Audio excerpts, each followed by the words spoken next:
Resumo de 16 capítulos da saga Anunnaki, série de 44 capítulos produzida pelo espanhol Albertus e disponibilizada no YouTube pelo canal Caminando el Sendero e traduzida por Cassiana De Biasi em seu próprio canal. Série feita em cima de canalizações, principalmente de Rodrigo Romo. Capítulo 1. A origem dos universos. A física quântica explica os universos como uma espuma de sabão onde cada bolha constitui um universo, que é criado conforme as demandas. Quando o nosso foi criado, ele era permeado por existência sutil, onde os Elohims, filhos paradisíacos, co-criavam junto à fonte. Micah é o chefe deste universo e autorizou a criação da matéria hiperbárica, gasosa, até a formação da bariônica, que é a atômica molecular, a fisicalidade onde nos movemos. As massivas estrelas deformavam o espaço-tempo, permitindo que os seres trafegassem entre a sutilidade e a densidade. Viu-se que seria possível criar a vida física e assim foram criados os insetoides, seres extremamente resistentes às hostilidades ambientais. Depois vieram os reptilianos, etéricos de 4D, quarta dimensão, da constelação de Draco, que respiravam metano e cuspiam fogo, os dragões alados. Uns de energia Elohim foram fundamentais no planeta Terra e outros habitaram Órion, como os draconianos e reptilianos, em planetas como Alnilan, Tuban, Rigel. Depois vieram os mamíferos, em várias constelações. Há 7 bilhões e meio de anos surge a raça adâmica, em Vega, que já havia em outros universos, a raça adâmica, com contribuição dos felinos e delfínicos, cetáceos e anfíbios, apoiado pelos Elohims, dando origem ao primeiro adâmico físico, Jesus, na 7D, hoje talvez na 18D, expressão direta de Micah e o Deus com D maiúsculo do nosso universo. Capítulo 2. Dualidade e hierarquias. A raça adâmica foi presenteada com um DNA Elohim que permite que retornemos à fonte, pois fomos um fractal dela, um pedaço dela. Em nosso holograma atual, somos programados para nos sentirmos um nada, pecadores, sem o direito de nos comunicarmos diretamente com os planos superiores.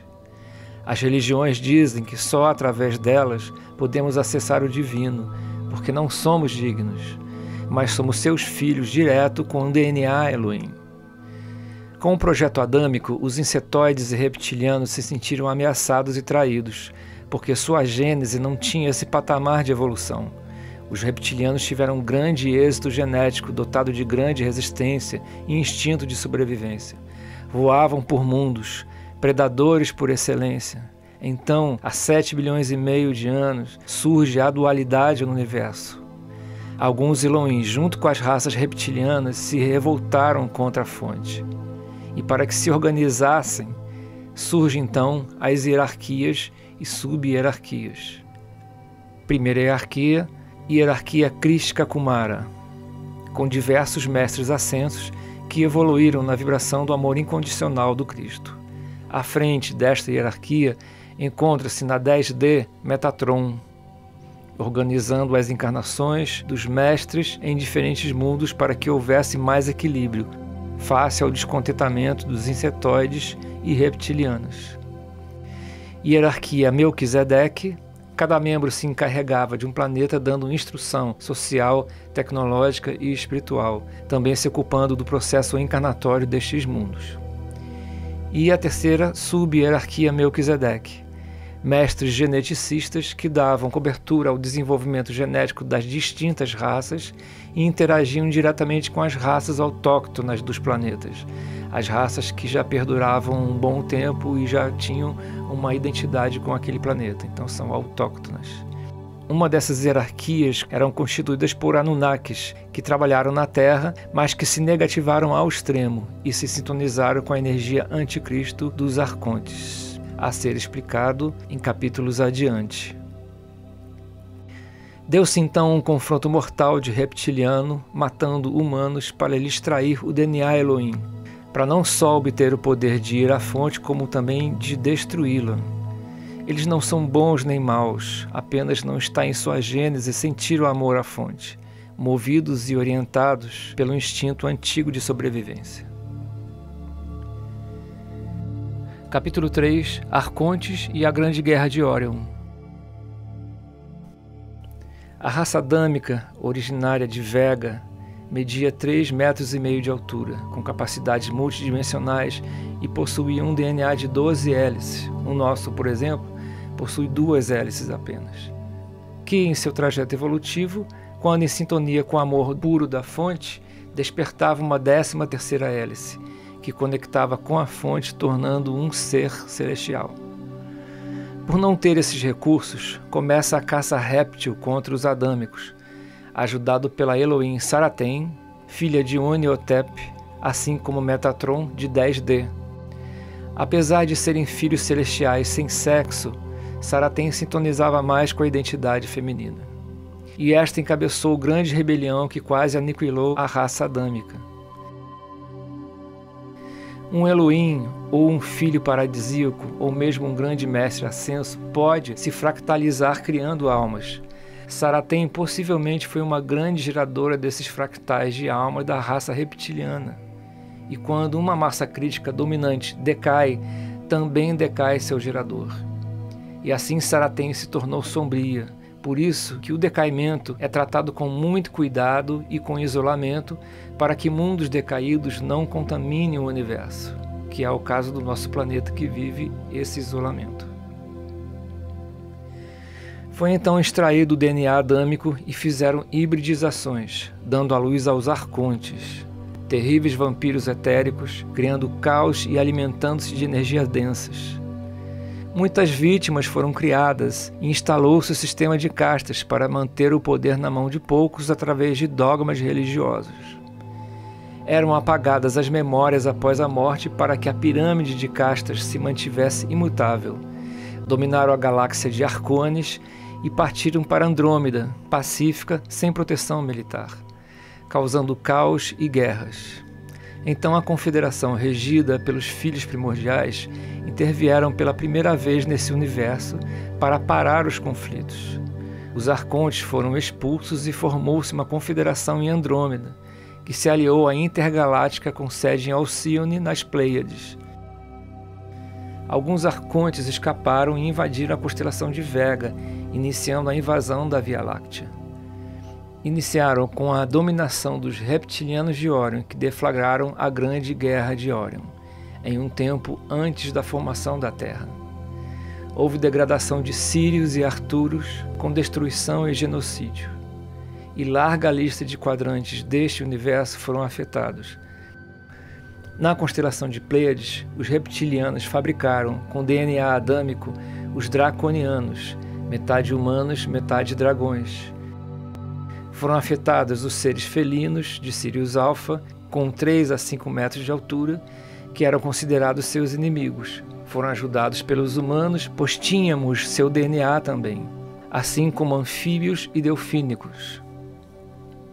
Toranque, gênio geneticista, cria inúmeros clones humanos, com fractais de alma, já que os reptilianos se reproduziam em 10 ovos de cada vez e, numericamente, estava se perdendo a guerra. Enxames de exércitos humanos foram gerados. Fábricas com impressoras 3D replicavam e replicavam-se, trazendo vitórias. Os reptilianos desesperados começaram a usar armas antimatéria, gerando até buracos negros.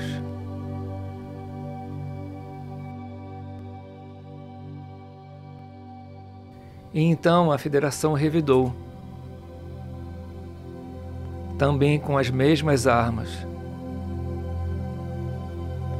colocando em perigo a própria órbita da Via Láctea.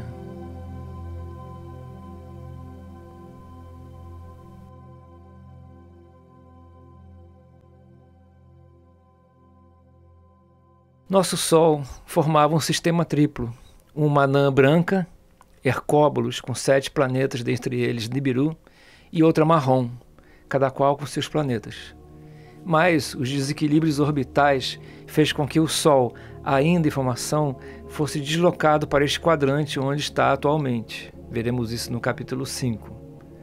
A Terra ainda não tinha se formado e a Lua era um satélite rochoso natural, porém destruído parcialmente na Guerra de Órion, sendo alterado artificialmente e utilizado como base orbital por parte da Federação de Sírios, que, por efeito dos destroços desse sistema triplo, vagou por milhões de anos até ser atraída pela gravidade de Júpiter. Foi então que há 5,5 bilhões de anos atrás foi criado pela Confederação um tratado de equilíbrio impondo a paz e finalizando os conflitos, criando os quadrantes que dividem a Via Láctea. Capítulo 4. Metatron e hierarquias crísticas reptilianas. Os conflitos extinguiram mais de 30 mundos. Com o fim das hostilidades, surge um novo problema: os mais de 3 trilhões de clones humanoides. A Federação resolve organizá-los no modelo de castas arcones. Quando morriam, o corpo criogênico, o corpo original, hibernava, e a alma era levada a um supercomputador serafim para apagar sua memória e encarnar em um outro corpo, de modo a não ser possível evoluir. Cabe aqui formatar uma crítica ao livro de Urantia, que culpabiliza a humanidade e não cita o decaimento dos Anunnakis, preservando-os, bem como a ressonância dos dogmas religiosos e o sistema de castas, ou seja, parcialidade pleiadiana, que é a origem das canalizações desse livro. Apesar do fim da guerra, a energia arconte de controle anticrística foi plantada em vários mundos. Então Metatron e vários filhos paradisíacos começaram a encarnar em reptilianos, chamado Projeto Metron, para que despertassem seu DNA a centelha do amor incondicional com Mara. Hoje a maioria dos reptilianos se encontra em evolução no amor.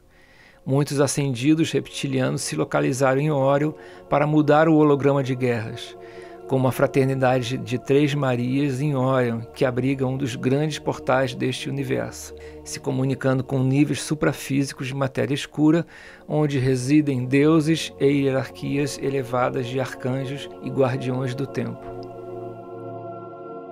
Passado milhões de anos, ainda restava o problema das almas sem memória, impedidas de evolução e encontro com o Deus Soul, entidade matriz de planos etéricos superiores, do qual fazemos parte e possivelmente nos fractalizamos dele, com o objetivo de nos unirmos a ele e assim sucessivamente a outros deuses superiores de consciência cósmica até chegar à fonte.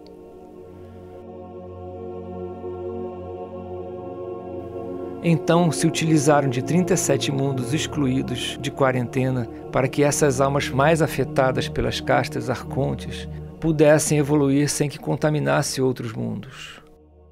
E sim, a Terra faz parte de um desses 37 mundos.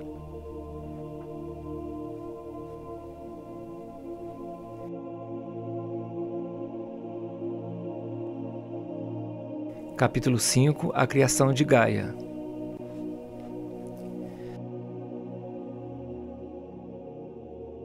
Há 4,5 bilhões de anos atrás, o Sistema Solar estava se formatando e a Terra foi eleita, por ser nova, para o aperfeiçoamento do projeto adâmico.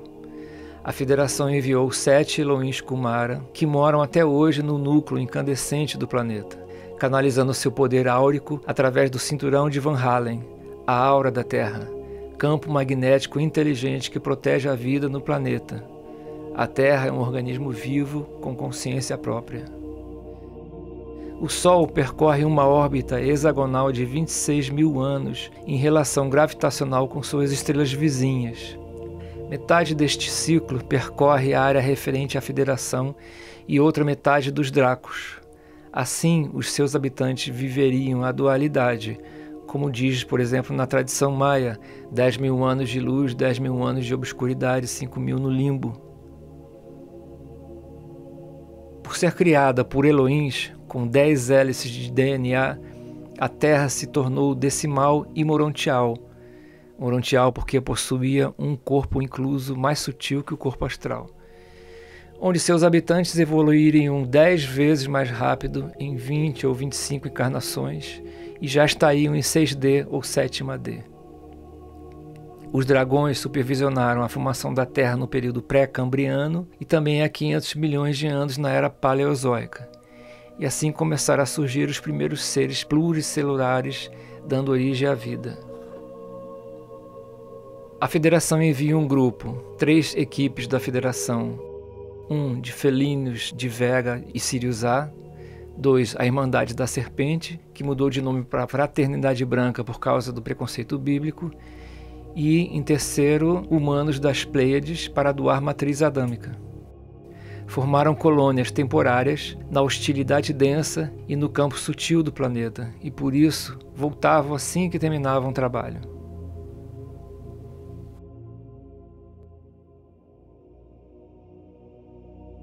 Capítulo 6 – Terra Oca, Shambhala e Agartha.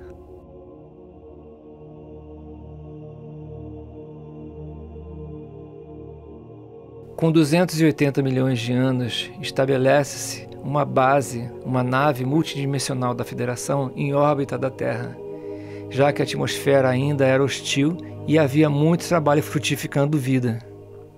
E assim se fixou em Shambhala, sobre o que se chama hoje de Tibete. Tinha dimensões de vários quilômetros de largura e altura e era multicor, firmando uma cidade etérica sobre o planeta.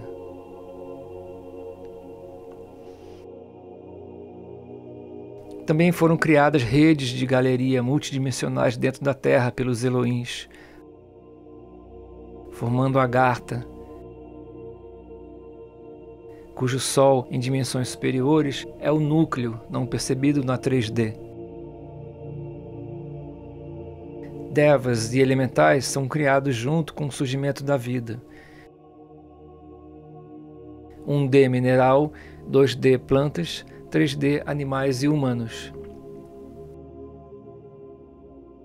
São atraídos vários satélites e luas para alinhar o eixo de rotação da Terra, inclusive com inversão de polos pelos Elohims. Seres cetáceos e anfíbios de Sirius B trouxeram baleias e golfinhos apométricos mais evoluídos que nós para elevar a vibração muito baixa do planeta. Seres felinos de Sirius A e Orion trouxeram os felinos. Insetoides de várias galáxias trouxeram os insetos. Humanoides com cabeça de pássaro trouxeram pássaros e ovíparos. E finalmente répteis, que tiveram mais sorte com as mudanças climáticas, dando início à era dos dinossauros. A proliferação dos sauros não era um projeto da Federação, mas eles resistiram às alterações climáticas como o cataclismo de 250 milhões de anos atrás de Tiamat.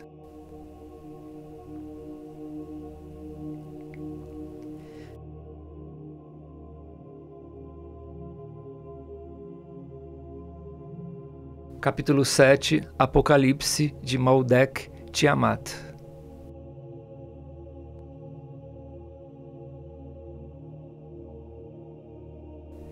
Vênus, Terra, Marte e Maldek eram os planetas com vida. Vênus aquoso e Marte mais desenvolvida que a Terra. Tiamat era aquoso, do tamanho de Urano com continentes em terra firme. Há 250 milhões de anos, Tiamat foi colonizada pela Federação por seres de mundos destruídos em guerra de Vega e Aldebaran. Excessivamente mentais e agressivos, esquecendo da espiritualidade. Abriram portais multidimensionais e não souberam lidar com tal força, alterando a constante gravitacional e desestabilizando por completo.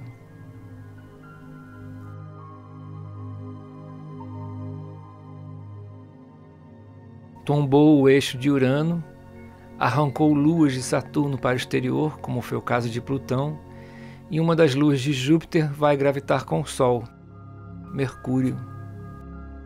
Parte do anel de Saturno é formado pela água de Tiamat. Formou-se o cinturão de Ceres, e a Terra foi deslocada e se aproximou 5 milhões de quilômetros do Sol, provocando o derretimento das calotas polares da era Paleozoica. A Terra e Marte receberam também blocos de água de Tiamat. Muitos de Tiamats vieram encarnar aqui. Essa catástrofe comprometeu o planejamento de colonização, onde os dinossauros resistiram e se proliferaram.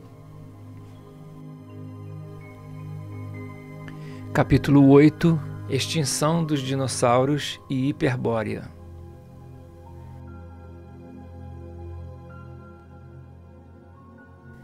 Houve necessidade de o sistema solar se reestabilizar, o que promoveu a disseminação dos dinossauros na Terra no período Mesozoico durante 190 milhões de anos. O planeta Elohim, de diversidade e equilíbrio, agora estava habitado pelos maiores monstros bestiais já vistos no universo. Inclusive desenvolveram poderes psíquicos difíceis de se controlar, promovendo ataques mortais a membros da Federação, mandando-os para sítios intraterrenos de Agartha.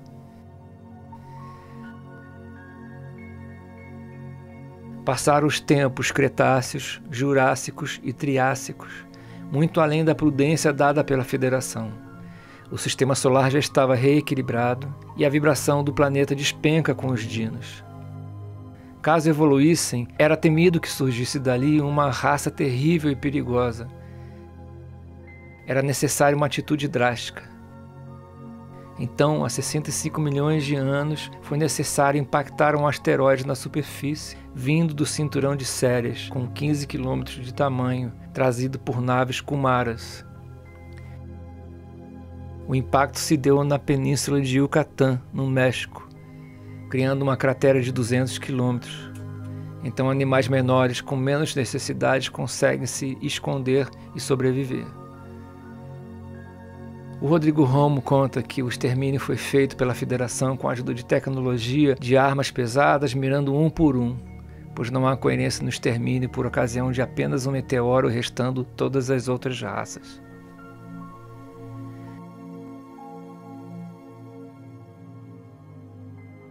Com excesso de calor, começa a manifestação de vida nos polos mais frios, que chamou-se de Hiperbórea, Antártida e Groenlândia, Greenland. Pesquisas em carbono 14 indicam a presença de bosques por lá. Há duas possibilidades cronológicas da Hiperbórea. Há 500 mil de anos atrás, contemporâneo da Lemúria e Atlântida, e há muito mais tempo atrás sem registro. Depois da primeira raça de deuses primordiais sobre a Terra, a Hiperbórea seria a segunda raça sobre o planeta de semideuses, a mando da Confederação, para que junto com os cetáceos o planeta fosse ascendido. Raça semi-etérica, filamentosa, extremamente evoluída com capacidade de atuar em diferentes dimensões, que aceitou ascender o planeta. Só assim foi possível projetos futuros para os adâmicos, depois dessa sintonia com a consciência de Gaia. Hoje, eles são nossos anjos guardiões, pois não retornaram à fonte e se estabeleceram aqui.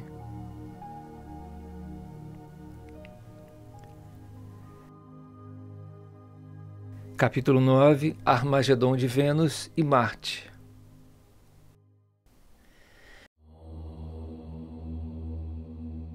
Há 20 milhões de anos, Vênus era um jardim aquático e próspero onde a Federação plantou anfíbios humanoides. Em 1 milhão de anos, completaram a difícil tarefa de adaptar humanoides na água, encabeçado por mestres Kumara. Mas haviam reptilianos rebelados, decaídos de federações, que atacavam ordens Kumaras por simples aversão, escravizando raças e destruindo mundos.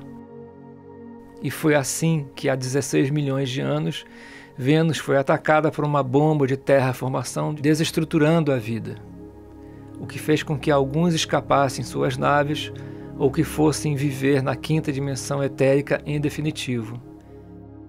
Uma das naves vieram para Shambhala e Agartha, como fala Blavatsky sobre os anjos que aportaram aqui há 16 milhões de anos.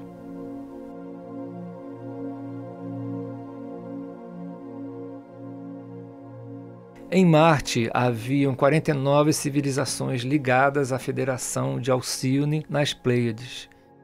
Humanos, insetoides, reptilianos, anfíbios e espectrais, dentre outras bases biológicas muito diferentes.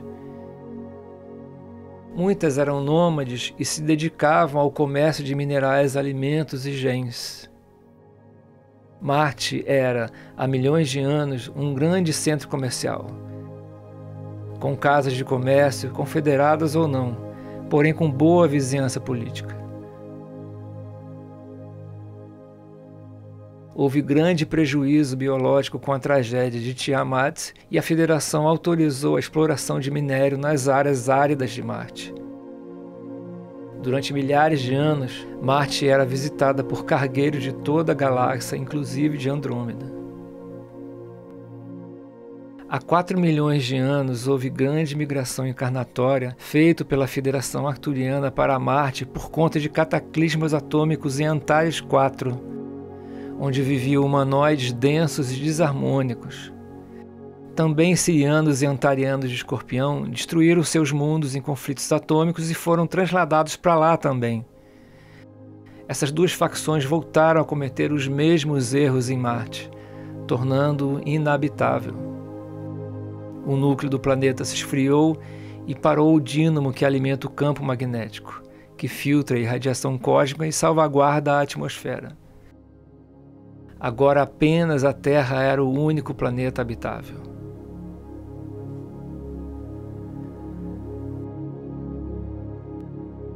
Capítulo 10 – Lemúria e Atlântida.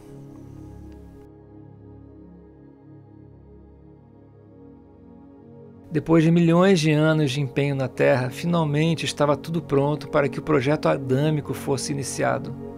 Toranque, mestre ascendido, que outrora tinha sido fundamental na Guerra de Órion para a sobrevivência da raça adâmica, agora propunha um projeto 200.000, que de 200 em 200.000 anos as raças adâmicas seriam implantadas com este tempo para a ascensão. Iniciou-se há 2 milhões de anos atrás, com seres de Aldebaran, que mediam 3,5 metros de altura, o primeiro projeto na Lemúria, continente fértil em Lêmures, entre a Oceania e a África, hoje restando apenas Madagascar, e Mu, que restou a Ilha de Páscoa. Tudo é Lemúria.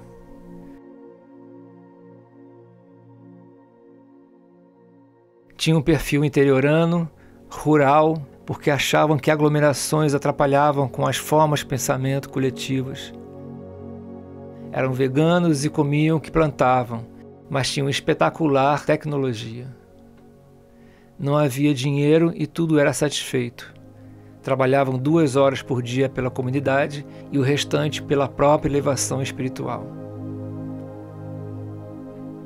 Em 2.000 anos já estavam prontos para um governo comum e tomar assento junto a seus irmãos estelares das 49 confederações junto à Federação de Aldebaran, sob o governo de Alcione. Houve grande avanço tecnológico e espiritual, tanto na Atlântida como Lemúria, com o surgimento de muitas escolas iniciáticas que estudavam as ciências dos planos sutis. Surgem inúmeros mestres da geometria sagrada e alquimia, a biogeometria fractal. Mestres e alunos plasmavam formas geométricas de energia para a cura e elevação vibracional, canalizando a energia universal ou prana através das formas como cubo de Metraton, Antarcarana, fogo Pégasus, Rama-Cor, estrela polária, flor da vida, consciências cósmicas expressadas em geometrias. As escolas começaram a peregrinar por regiões hiperbóricas para impregnar-se da energia dos mestres ancestrais e guardiões espirituais do planeta. E alguns mestres de estados elevados conseguiam entrar em contato. Passado 2 milênios e 150.000 anos, começaram a ascender à 5ª dimensão, povoando outros mundos de acordo com seu grau evolutivo. Completados 200.000 anos do projeto, a maioria já tinha ascendido e povoado outros planos. Porém, uma parte ficou encarnada ali, propositalmente em retardo para que pudesse servir de guia à próxima civilização adâmica. Funcionava perfeitamente o projeto 200.000. E há 1 milhão de anos atrás chegam os arianos de Sírios, com organização e costumes parecidos com os irmãos de Aldebaran, porém mais densos e suscetíveis a conflitos, sendo de perto acompanhados sua evolução. Depois de 200.000 anos, essa nova raça também ascendeu, porém restou uma grande parte apegada à matéria, preocupando Toranque, já que o próximo projeto adâmico seria pleiadiano. Temia-se o conflito dessa convivência, já que o orgulho pleiadiano não queria o comando de Toranque, apesar de sua extrema sabedoria e experiência. Então a Atlântida, conjunto de ilhas grandes e pequenas no Atlântico, foram povoadas por uma terceira geração de povos arianos pleiadianos, desenvolvidos espiritualmente, mais entusiastas das ciências e tecnologias. Não tinham a ligação interior com a natureza e rezavam um credo de castas desde a Guerra de Órion, centrada numa elite governante com mãos de ferro e uma organização social rígida. Não eram regredidos, mas entendiam sua organização de outra maneira. Tinham forte carga de DNA delfínico de Sirius Alpha, uma das criadoras do DNA adâmico. Tinham suas cidades espalhadas pelo oceano, e lá se viam vários castelos de cristais em meio ao mar. Então, há 600.000 anos atrás, desembarca na Terra novo projeto adâmico, vivendo com seus irmãos em Atlântida, convivendo com a colônia de Aldebaran em Lemúria. Se multiplicaram em número e estacionaram em evolução, apegados ao plano físico. Por milhares de anos, essa convivência foi harmônica, numa autêntica idade de ouro do crescimento e prosperidade, sabedoria, alquimia, ciência e desenvolvimento pessoal. Uns ascenderam, mas paulatinamente houve densificação de Lemúria e Atlântida. Então houve necessidade de intercâmbios comerciais entre Lemúria e Atlântida, pois a população crescia e os recursos se escasseavam. Um crescimento tecnológico desgovernado ocorre em Atlântida, criticado por Lemúria, e Lemúria é considerada improdutiva pelos Atlantes. Algumas facções de zonas hiperbóreas, mais ligados à Mãe Terra, Atlantes, começam a entrar em desacordo com os mais tecnológicos. Há 500.000 anos atrás chega ao fim a Era de Ouro da alta espiritualidade. O que Toranque havia temido há milênios de anos começava a se consumar. Começa a densificação da Terra.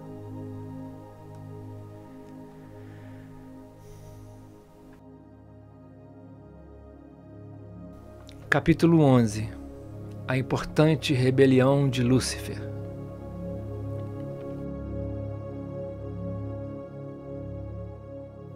Há muita manipulação e confusão nos termos Lúcifer, Beelzebu, Satã, Leviatã, etc. Todos esses não são malignos, como se diz em crenças herdadas como a católica. Lúcifer nunca esteve contra a fonte, nem sequer é um ser, tampouco esteve na Terra. Ele é um cargo do Conselho da Confederação situado no centro da Via Láctea. Chamo eu de o cambono da fonte, como na Umbanda serve o mediador do Pai de Santo.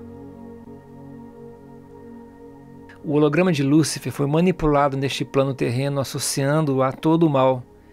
Porém, os que mandam nesse plano terreno não são precisamente os bons. E só há uma versão dos fatos, a bíblica. O Conselho Executivo da Luz Divina da Federação é composto por 12 consciências de luz, presidida por uma consciência suprema, Lúcifer, portador da luz, executor das leis e disposições divinas, instrumento tomador de decisões das discussões do Conselho, disposições de cumprimento obrigatório por todos os seres que estão em sintonia com a Suprema Luz Divina. O braço executor eram as entidades geneticistas, altamente respeitados. não mais consciências, mas seres encarnados de 3, 4, 5D, que assistiam ao conselho e colocavam em desenvolvimento os planos da fonte. Primeiro, é importante entender nossa relação com Deus Sou, uma consciência matriz a que pertencemos, que se manifesta em todos os nossos fractais de alma, com a proposta de experiência divina, visando o retorno à unicidade e o encontro com a fonte. E este Deus Sou estava em desarmonia por conta da Guerra de Órion. Com a criação de milhões de clones após a guerra, estes foram enquadrados em um sistema de castas onde não lhes era permitido a ascensão, além de terem suas memórias apagadas no supercomputador quântico Serafim no centro da galáxia. Há 500 mil anos, o cargo de Lúcifer foi renovado. Nem se sabe qual seu novo nome desde então.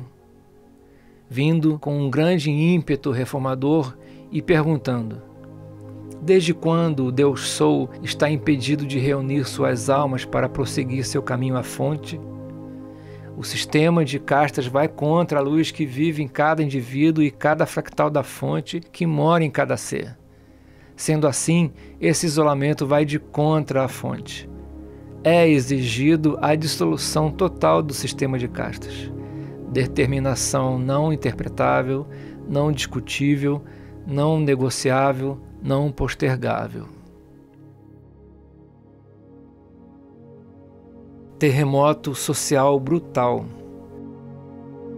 Milhões de anos em que classes dominantes gozavam de estável status resistente a mudanças. A primeira a acatar foi a Federação Andromedana, que já havia notificado que o sistema de castas era um sistema imoral e espiritualmente censurável. Depois, os totalitários e imperialistas humanoides de Sirius com seus 1.200 sistemas solares também acataram por temor à fonte, evitando o mal-estar.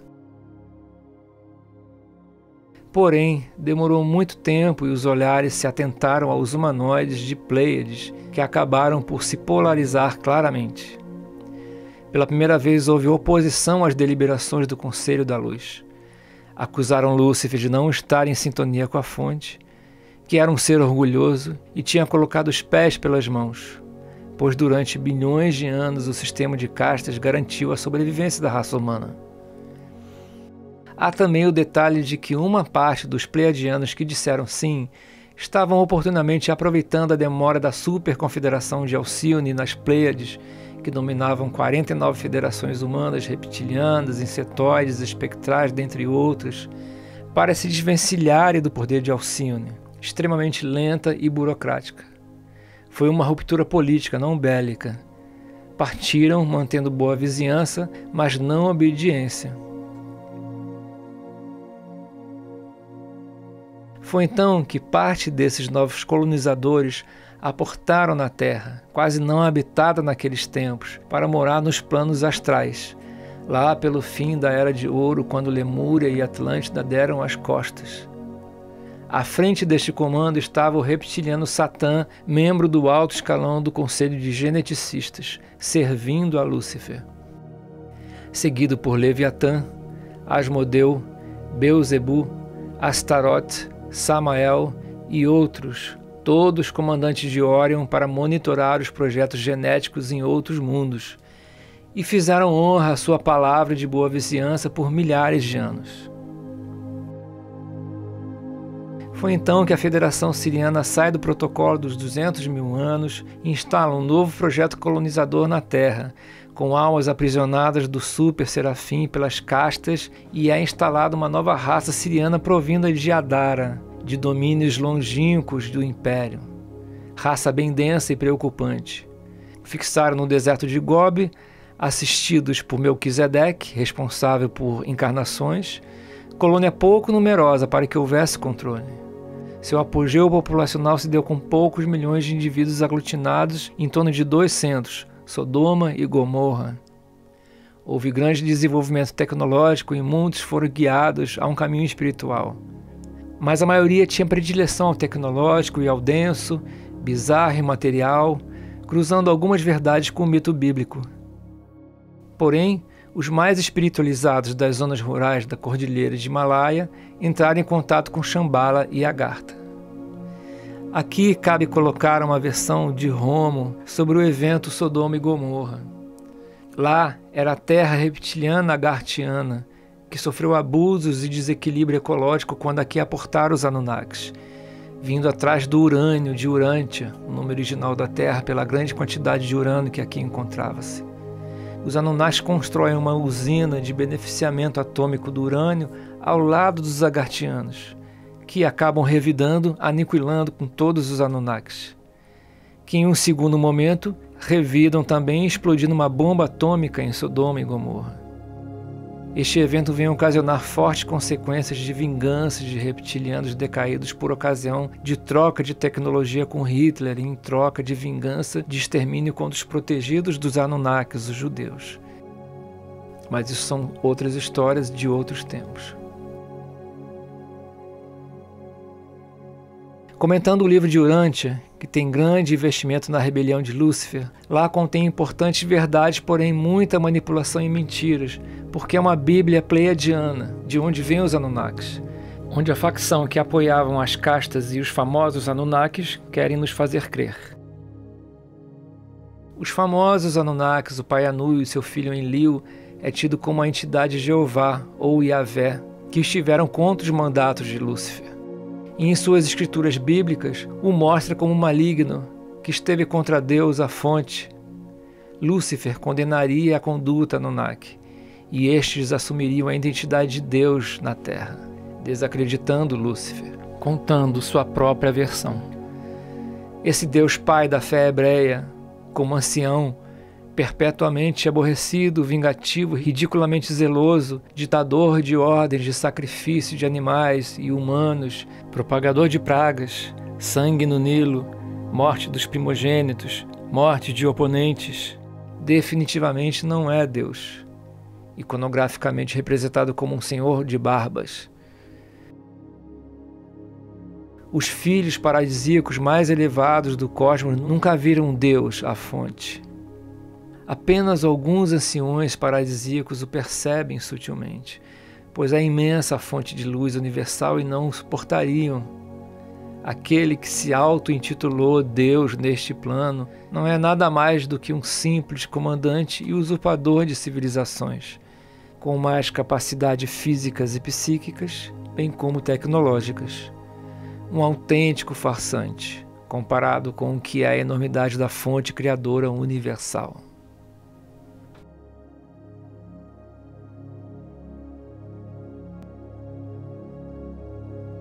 Capítulo 12 – Chegada dos Anunnakis.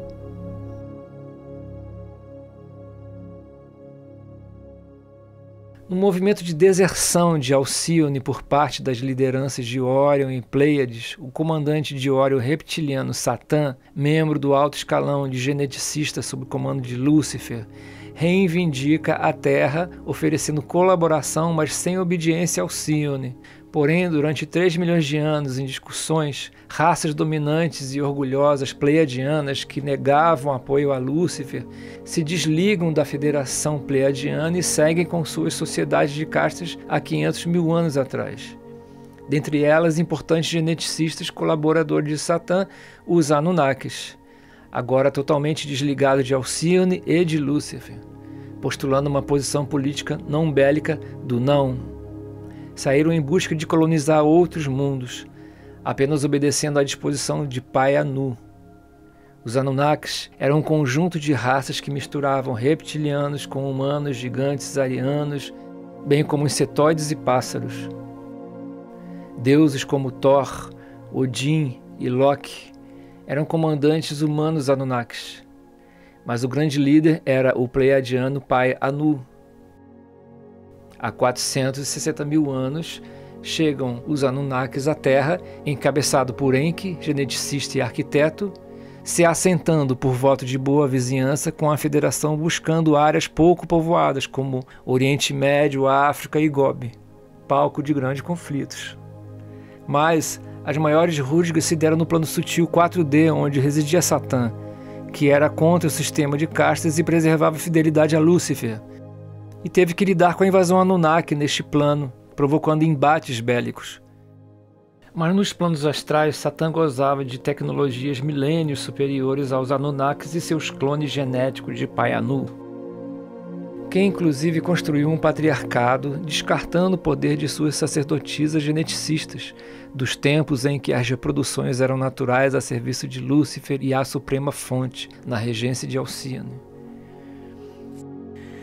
Vamos ilustrar esse perfil patriarcal dando uma pausa e um salto no tempo. Foi um movimento impingido em todo o planeta em 24.000 a.C., antes com uma forte manifestação do matriarcado. As sacerdotisas egípcias foram violadas e humilhadas, bem como a criação da imagem de prostituta de Maria Madalena, destruindo a conexão da humanidade com Gaia para o enfraquecimento das raças. A maior parte dos Anunnakis eram clonados, dispensando suas fêmeas. Inúmeras guerras entre deuses há mais de 450.000 anos foram travadas por conta dessa disputa do poder sobre a Terra, como inúmeros mitos relatam.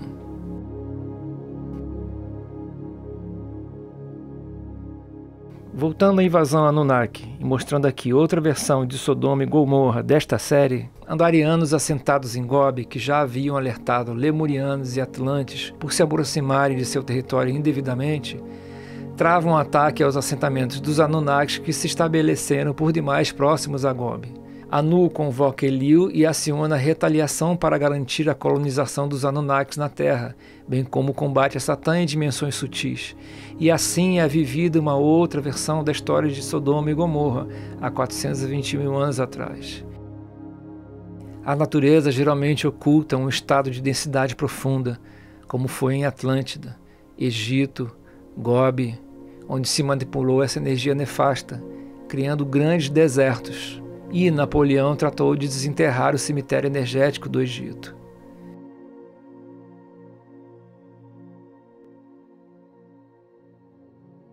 A Federação intima Anu a prestar esclarecimento em Alcíone ao massacre ocorrido em Sodoma e Gomorra. Anu não deixa que Enlil faça o serviço e envia Enki, frio e tranquilo, que justifica dizendo que foi uma retaliação a um ataque. Além disso, os Anunnakis não eram de todo mal, eram territorialistas e orgulhosos, mas queriam cumprir um projeto genético sobre a Terra. A Federação tolerou, mas exigiu cessar avanços sobre Satã, com a ameaça de intervenção caso houvesse qualquer investida sobre qualquer raça. E vemos como esse ataque a Sodoma e Gomorra é tratado na Bíblia, como uma limpeza e, no entanto, se transformou numa rusga eterna culminando no nazismo. E de quebra, a literatura bíblica estigmatiza nomes como Satã, Beuzebu, Astarote, Asmodeu, Lúcifer e outros mestres que foram demonizados.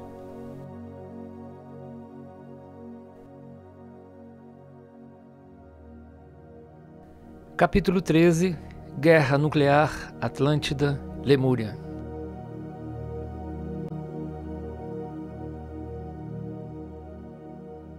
Já se passava longe dos tempos da ascensão na Terra e a densificação avançava. Apenas os mestres se comunicavam com seus queridos ascendidos e fisicamente as raças declinavam, pois outrora eram corpos magistrais medindo mais de 4 metros de altura. Entraram na ciência sem consciência, tentando reverter os danos tecnologicamente, gerando adoecimentos até os dias de hoje. Sacerdotes e mestres foram dizimados, restando os sombrios que começaram a manipular a geometria sagrada, gerando a magia negra. Atlântida, como o Egito, em tempos posteriores, puseram tudo a perder irreversivelmente, mas ainda restavam colônias de raças que mantinham bom diálogo com a Federação, para que se mantivesse o projeto de cultivo de plantas e animais que iriam ser transplantados em outros mundos. Era um laboratório sem igual neste quadrante de universo.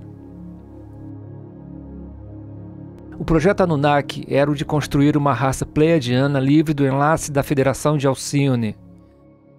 Durante milhares de anos sucedeu-se uma guerra fria e corrida armamentista entre Lemúria e Atlântida, essa última densificada irreversivelmente na magia negra. Há 320.000 anos atrás desata-se o conflito por motivos estúpidos, gerando um cenário dantesco em poucos dias. Há um ocorrido mítico que ilustra essa situação. Havia uma história que contava que iria cair um cometa destruidor sobre o planeta E Atlântida foi a Lemúria pedir ajuda, pois juntos conseguiriam tecnologia suficiente para impedir um cataclismo. Porém, Lemúria argumentou que não se preocupassem porque a providência divina seria assertiva para com os destinos. E foi então que, ironicamente, cai um meteoro sobre Atlântida e esta inicia um conflito atômico entre os continentes. Disso sucederam-se alterações genéticas por irradiação que gerou a raça Neandertal, de feições embrutecidas há 300 mil anos. Mas poucos sobreviveram, e tudo se perdeu. Alguns migraram para a Europa, e os Anunnakis se tornaram os grandes dominadores do planeta, tendo que Alcione concordar que eram os que possuíam tecnologia e condições de continuar o projeto genético no planeta.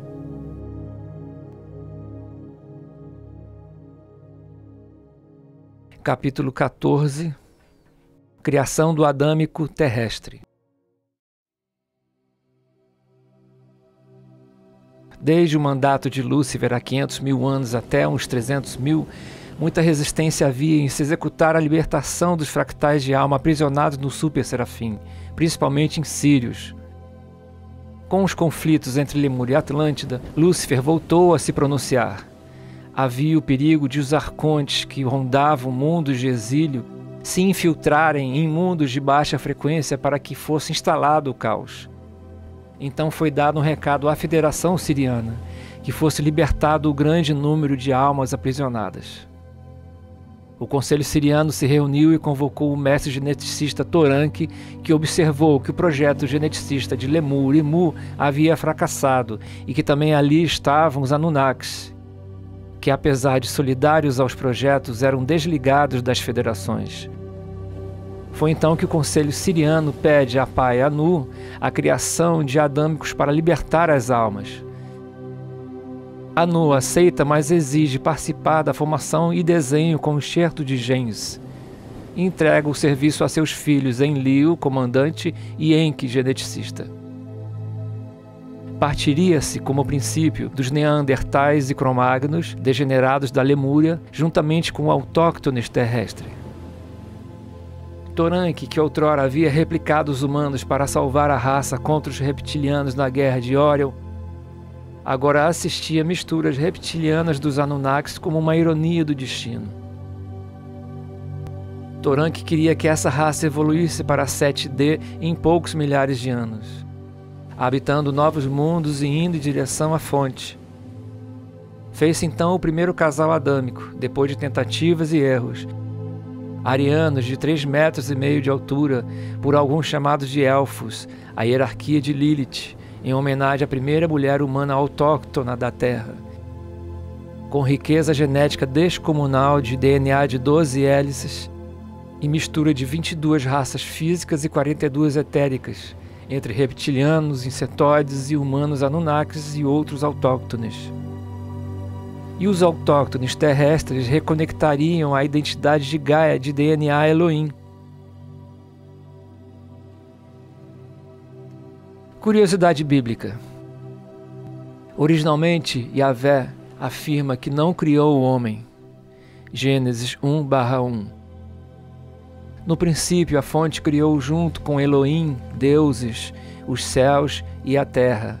Os teólogos interpretaram como pluralidade do divino e traduziram Deus. E ficou interpretado assim: no princípio Deus criou os céus e a terra. Em Gênesis 2:7, fala-se de Yahvé como um Elohim e não como um Deus criador, mas formador.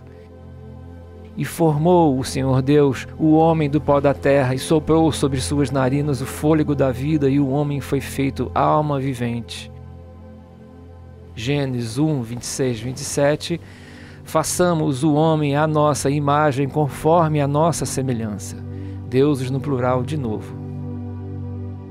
Há muita semelhança entre a Bíblia e outras mitologias como a Suméria, com muitas informações ocultas importantes disfarçadas em parábolas, com duplo sentido, jogo de palavras e muitos simbolismos, deixando o ser humano à margem da verdade quanto às suas origens.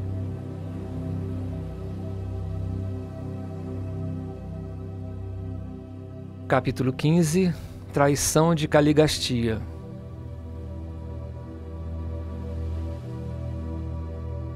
Algumas tribos de raça do projeto adâmico Anunnaki haviam prosperado no Cáucaso, arianos de 4 metros formidáveis.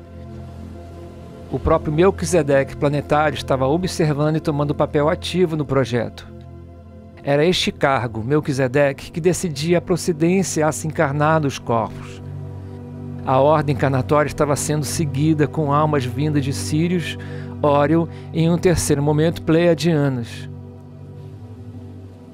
Neste momento, o cargo Melquisedeque caía sob as diretrizes de Caligastia, um geneticista, assim como Satã, que seguiam os preceitos de Lúcifer há 250 mil anos atrás.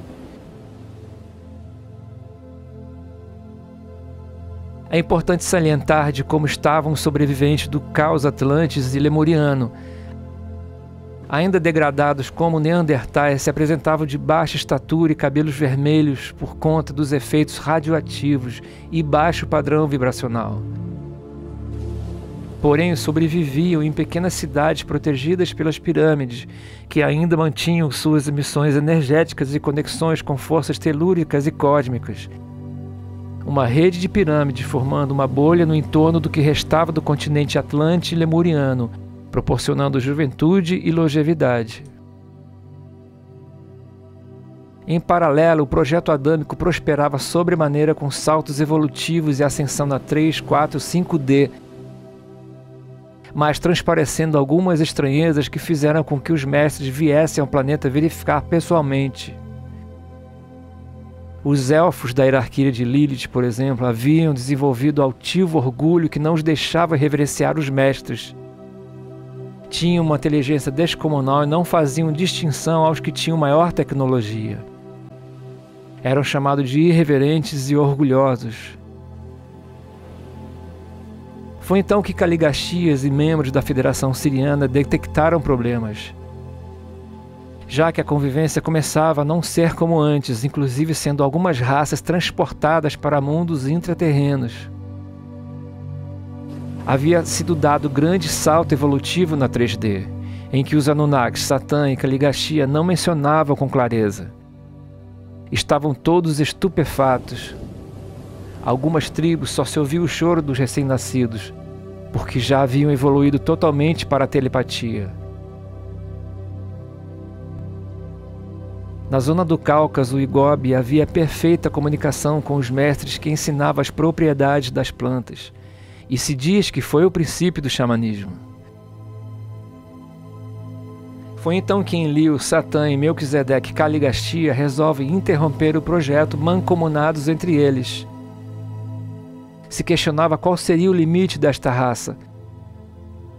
Temiam o que essa raça formidável poderia se tornar a médio prazo e cortaram a comunicação com os mestres. A Federação Siriana soube da decisão e grande foi a preocupação com o projeto adâmico siriano que escapava de seu controle. Enlil, Anu, Satã e Melquisedeque Caligastia foram pressionados, mas unanimemente se apresentaram como soberanos do projeto adâmico terrestre. Apesar disso, os elfos foram seguindo e evoluindo. Povoados eram construídos sem trabalhos manuais, pois se utilizavam de comando de voz e pensamento, regido por seus xamãs e druidas, onde se construíam edificações em que as pedras se moviam e se moldavam. Criavam fogo com uma simples ordem, criavam com o verbo e com a mente. Os 4 elementos obedeciam às suas vontades. Mestres se formavam com capacidades multidimensionais, evoluindo um a um à 4ª dimensão. E há 235 mil anos, Caligastia toma sua primeira ação contra essa raça. Decide que as novas encarnações viessem de mundo maldequianos e grupos mais densos, perecidos em guerras.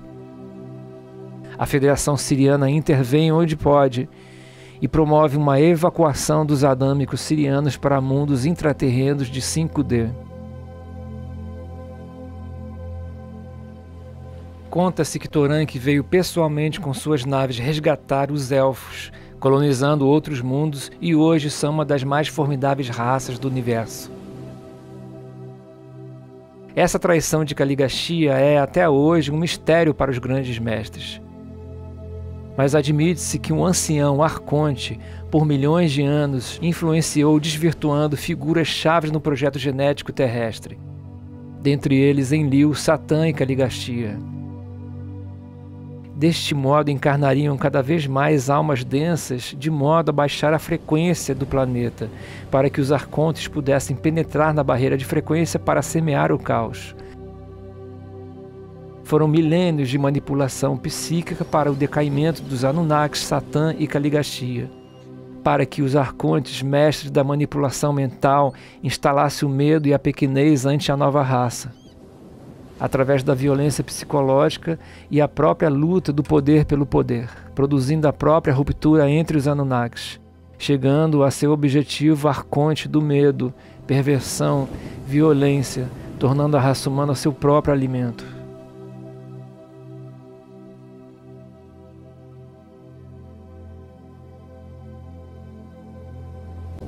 Capítulo 16. Densificação terrestre e chegada dos arcontes.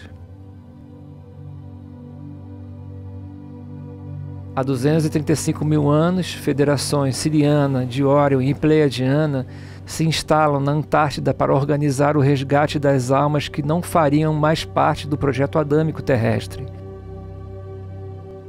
Para os Anunnakis e as hostes de Satã, foi tomada como uma provocação.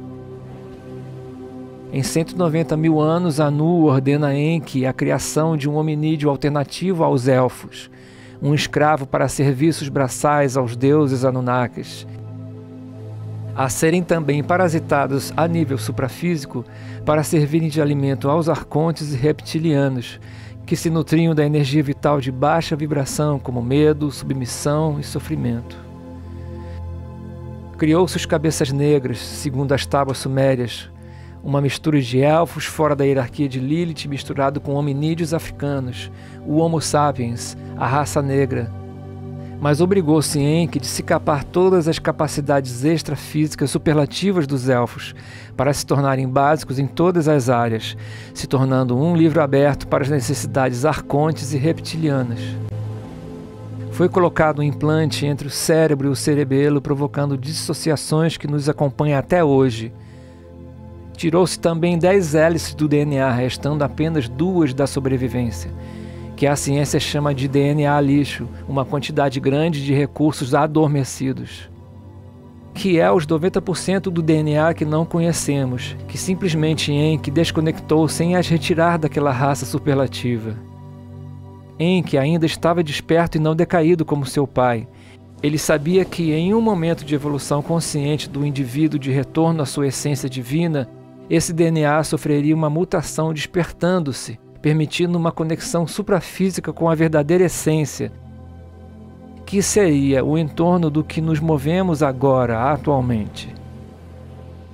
Por isso que vemos tantas ações obscuras se empenhando junto a guerras, confronto entre sexos, destruição familiar, terrorismo, perda total de valores, para que isso não se conclua.